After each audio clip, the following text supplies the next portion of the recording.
Welcome back for another video. Final video before the deadline. It's the preview ahead of Gameweek 9. In this video we cover all key information you need each game week to ensure you arrive at better decisions. This includes the goal scorer odds, clean sheet odds, transfer trends, captaincy poll and more. Starting with the anytime goal scorer odds, which are always based on the assumption that the player starts, which is sometimes not the case. Haaland's top with a 55% chance of scoring in the Manchester derby. He sits top of the league for expected goals with 6.5 xG, Kane in second with 4.7 and Mitrovic in third with 4.4. Salah's in second with a 14.5% chance, and he's a genuine alternative captain to Haaland. He was on the score sheet over the international break for Egypt, and of course he gets an extra point per goal plus potential clean sheet point over Haaland. It's unclear whether Vardy will start, having been benched for the last two. When he's in the team, he can be a great pick, but he's one to avoid right now, having been benched for the last two in a row. Klopp returns from the break with a good dilemma in his starting 11, with Jota and Darwin available.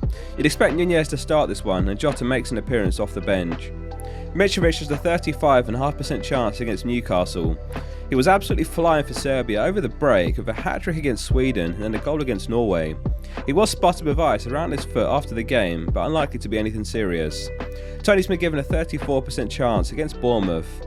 As far as Isak replacements, you'd say it'd be Mitrovic, Tony and then Solanke in that order. Solanke misses out, though for 5.7 mil he's a cheap enough punt. Just don't expect him to pull up trees. Jesus has a 34% chance of scoring in the North London derby, while Kane's been given a 31.5% chance. Onto the clean sheet odds, and Liverpool are top for Gameweek 9 with a 47% chance. We've discussed how the return of Matip, Thiago and Henderson could correlate to an improvement both defensively and offensively. City are in second with a 42% chance. It appears that both Martial and Rashford are out for the derby, which again is good news for those who own City defensive assets. Potter's first league game comes with a 37.5% chance of a clean sheet on the road at Crystal Palace. West Ham are home to Wolves with the same odds, and this season West Ham and Wolves are the two sides who have scored the fewest goals with 3 each. In terms of underlying numbers, Wolves are 4th worst in the league for XG, so a player like Zuma or perhaps Fabianski aren't the worst shout on a wildcard. Interestingly, Leicester are ahead of Newcastle. Many managers have Pope paired with Ward or reverse him. Although Leicester have been awful in defence, they play at home with the best fixture of their season so far against Nottingham Forest. Definitely one to think about. Lampard has confirmed that Pickford's back for this weekend, and Everton have a 23.5% chance away to Southampton. This season, no side has conceded more shots in the box than Everton's 84, however. Nottingham Forest have a 17% chance this week, certainly a week to bench Nico Williams. Rock bottom is Man United with a 9.5% chance away to Man City, followed by Brighton on a 10.5% chance to Liverpool. Onto the predicted points, and Salah's top this game week with 7.5 predicted points. There's certainly huge potential rank upside this week in captaining Salah, at less than half of Haaland's ownership, who is second with 6.9 predicted points. Alexander-Arnold's the only defender in the top 10 projections, and if you're on a wildcard, he's one to strongly consider. Besides a good fixture this week, he has a good home fixture in Gameweek 12 too, when City and Arsenal blank.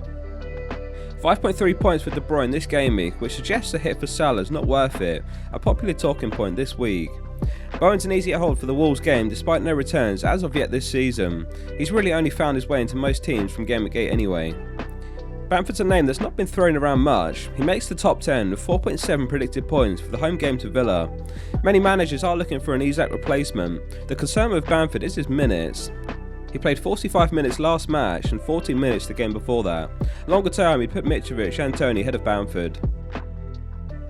Speaking of Tony, he's the second most transferred in player heading into Gameweek 9 with over 300,000 picking him up. It's Maddison who's top with 328,000 new owners. Despite Leicester's woes, sitting bottom of the Premier League table, Maddison has still put up 29 points from 3 goals and 1 assist.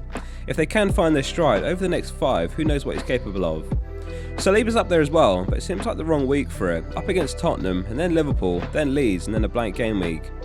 Gameweek 13 is the ideal time to be looking at the Arsenal assets and one to keep at the back of your head. Zaha's another one with excellent fixtures on the horizon and even on penalty duties for Palace. There is that talisman factor in FPL, where if you're picking each team's talisman, you're generally onto a winner. Zaha, Tony, Maddison, Mitrovic, etc. Son appears in the top 10 off the back of his hat-trick. He's got a very good record against Arsenal actually. In his last 6 games against them, he has 4 goals and 4 assists. McAllister is one to avoid in my eyes. His 3 goals have come from just 0.3 total XG due to penalties.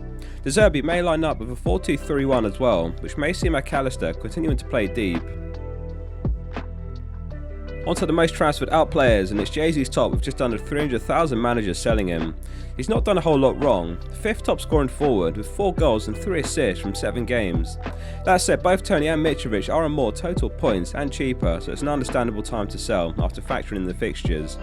Salah's in second with over 200,000 sales. This one has the potential to backfire with a good looking home fixture to Brighton, and he was in form over the break as mentioned.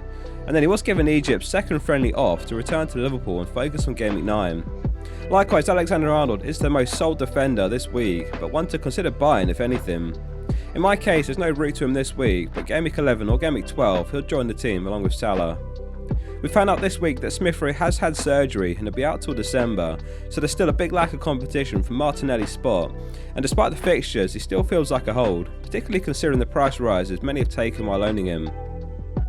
We'll finish the preview up with the captain poll results as always. Thanks to everyone who voted on the poll on the Discord. If you would like to join, we've just passed 11,000 managers and the link's in the description to join. It's Haaland top with just under 70% of your vote, followed intriguingly by Maddison. It's hard to fault the Maddison pick considering everything we've discussed regarding Leicester and Forest. Therefore in third is Salah with 9.6%, followed by Tony, De Bruyne, Alexander-Arnold and Mitrovic. 4.4% have voted for other. That wraps up this episode of the preview, thanks for watching. I'll read every comment, so drop one below, keen to hear your thoughts. To watch more Gameweek 9 content, click either video on screen. See you soon for the next one.